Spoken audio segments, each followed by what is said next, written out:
Can a single test session alter the balance of power within a world champion team? What really happened between Andrea Stella, Lando Norris, and Oscar Piastri after the young Australian's unexpected blow to the table in Barcelona? Today, we unravel the moment that could redefine McLaren in 2026. McLaren did not appear at the Barcelona tests as just another team, but as a living declaration that modern Formula One is no longer one with simple presence on the track, but with bold strategic decisions and technical convictions taken to the limit. Andrea Stella and Rob Marshall, the technical brains behind the MCL40, consciously decided to go against the flow of the paddock. While teams like Ferrari, Mercedes, and Aston Martin accumulated laps from the first days of testing, McLaren opted for something completely different: waiting. Do not drive even 1 meter until your car is perfected beyond the acceptable minimum. The MCL40 did not arrive in Barcelona to be tested, it arrived to be validated. That's a monumental difference that very few noticed at first, but it changes everything. In an era where every tenth of a second depends on the ability to integrate advanced simulations, work in wind tunnels and virtual validations in facilities like AVL Graz, McLaren opted to maximize every hour of development before putting the wheels on the asphalt.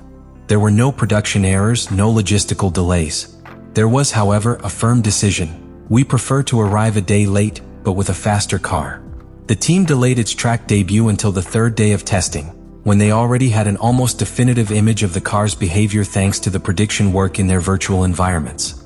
But this approach, although logical on paper, carried a brutal risk. If something didn't work when leaving the garage, the equipment was left exposed with no room for corrections. Therefore, when the car finally rolled, it did so with silent pressure, with the eyes of the entire paddock suspecting hidden problems. However, what happened was just the opposite. The MCL40 was fast, efficient, and, above all, technically coherent from the first lap.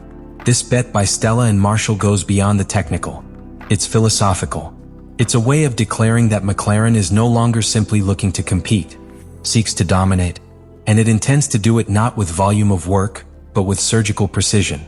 In an F1 saturated with repetitions, this strategy became the calling card of a new McLaren. One that understands that championships are not won by trying more, but by making less mistakes. This first big move of the year not only revealed a clear technical direction, but also set the bar extremely high for its two drivers, especially for someone who, until now, was considered the cornerstone of the team. If the Barcelona tests were a chessboard, McLaren moved his queen while everyone placed their pawns. And that, beyond the times, has already changed the game. What consequences will this have within the team? Are all players really aligned with this philosophy? The immediate result was a fast car, but also the beginning of a silent tension.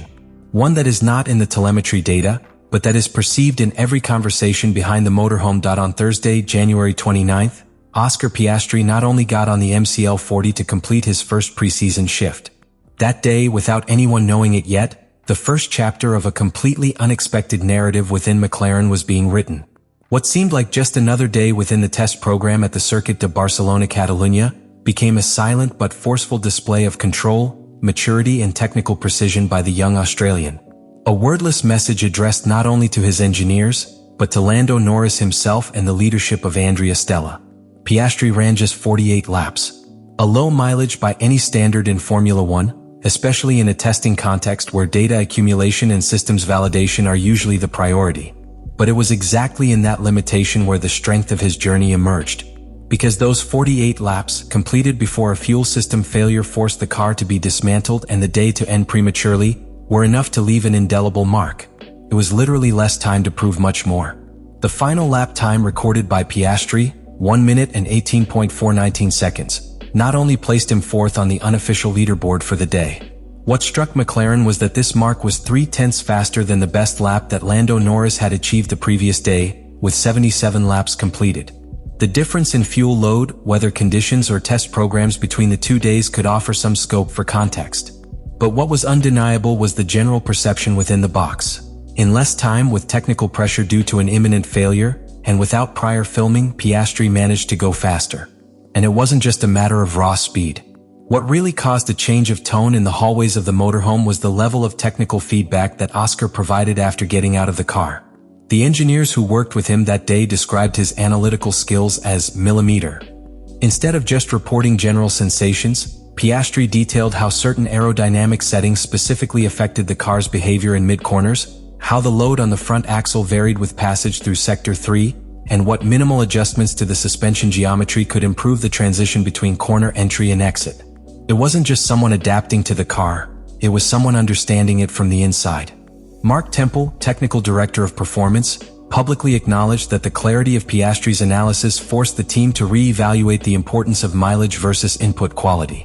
In the eyes of the coaching staff, what Piastri delivered were not just returns, they were answers. The car also demonstrated behavior that seemed to adapt more naturally to the Australian style, especially in high lateral load corners, where Piastri was able to maintain speed without sacrificing traction at the exit. This performance not only elevated Oscar's technical status within the team, but also altered, in an almost imperceptible but real way, the internal dynamics. In any structure with a world champion like Lando Norris, there is an unspoken hierarchy. But on Thursday, January 29th, that hierarchy shook. Not because Norris was explicitly challenged, but because Piastri, with fewer opportunities and more obstacles, achieved a performance that no one expected so early. It was as if he had broken an unwritten rule of the team: you don't shine brighter than the champion, and even less so in testing. The tests do not give points, but they do give narrative. And what Piastri built that day was not a statistic, it was a story. One that is still in development, but already raising uncomfortable questions. What will happen if this trend continues in real racing? Will Norris agree to share the spotlight or even lose it? Will Stella be willing to adjust the internal balance if the track demands it? Andrea Stella is not a team leader who usually improvises. His history within Formula One, both as a track engineer and now in his role as leader of McLaren, has characterized him by meticulous clarity in his decisions and surgical diplomacy in his public statements. But in the days after the Barcelona test, something about his body language, his choice of words, and the way he doled out praise revealed a barely noticeable but significant crack in the team's internal narrative. It was evident that Oscar Piastri's performance had not been received only as good news. It had generated a structural discomfort. And Stella, perhaps without fully meaning to, let it show. During the post-test interviews, Stella was careful to avoid direct comparisons between her pilots. He did not speak of superiority or favoritism. But he emphasized, with an insistence that did not go unnoticed, the clarity of feedback that Piastri offered. He spoke of his technical acuity, his quiet contribution to the car's development, and the value of a driver who can understand the car beyond pure speed. None of these concepts is new in Formula One jargon. What was striking was its systematic omission of equivalent references to Lando Norris. There was no mention of his status as world champion, nor his role as a development leader. The focus, without saying it openly, was elsewhere.